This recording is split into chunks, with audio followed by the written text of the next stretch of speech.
بسم الله الرحمن الرحيم. الحمد لله رب العالمين، اللهم صل وسلم وبارك على سيدنا محمد. ان شاء الله النهارده هنعمل تحدي حبايبنا بين فيروز واياد وعبد الرحمن. التحدي الاندومي بالشطه، اللي هيخلص ومعاه الحاجه الساعه، اللي هيخلص هيكسب الشيبس، واللي هيخسر هياكل الليمونه دي نص ليمونه كبير، واللي هيكسب ياخد الشيبس.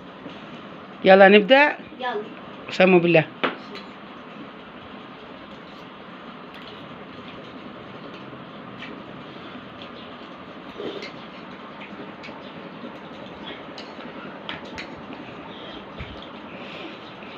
شجعوهم يا جماعه، واللايك والشير بقى، اللايك والشير بالله عليكم.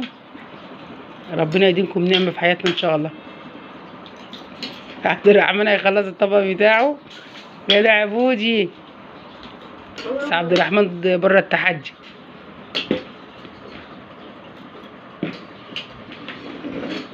شاطر يا بودي.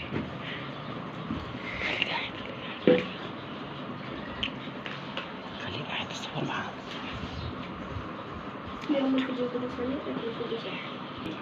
يوم ما ياكل معنا مليانة هو سخن، هو حر بقى ياكل براحته. يلا يلا بسرعه يلا كله بالشطه بكل.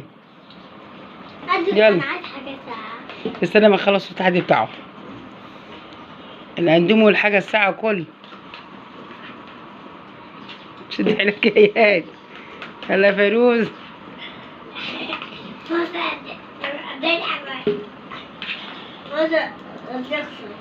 يلا يا اياد.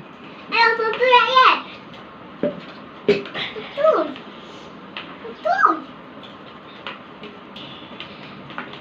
واحدة هياكل الجو بالميه بالشطه بكله، مفيش حاجه هتفضل. بالحاجه الساعه.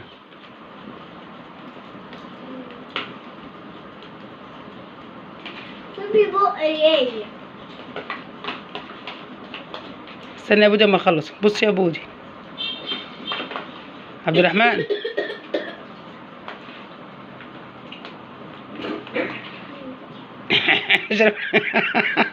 اياد باين هينسحب من المسابقه. هتنسحب يا اياد من التحدي؟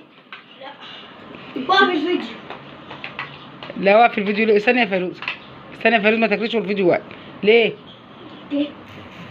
تعبت؟ لا بدأ يوم شغال. خلص طبقك بالميه بتاعته. بالميه بكل. مش كده. خلص بالراحه على مالك يا اياد. شوفي بق. طب مش كل الباقي يا اياد. شوفي بق. استنى يا بودي.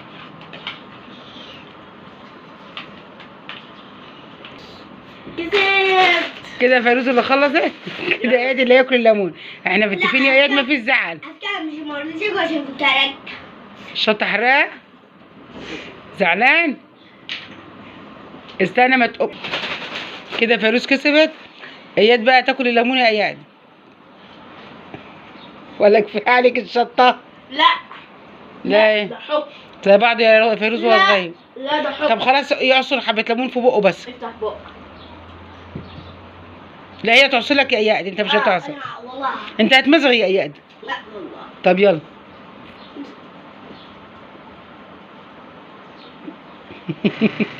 ما تقومش. يا جماعه لو الفيديو عجبكم اكتبوا لنا نعمل تحديات ايه بين فيروز واياد، وبرده في تاني اطفال تانية هتيجي تشارك معاهم. ودعمونا بقى باللايك والشير والسبسكرايب، وربنا يوفقنا ان شاء الله. ربنا يجعلكم نعمه في حياتنا، يديمكم نعمه في حياتنا. يلا قول باي يا اياد. بص في وشك. بص باي.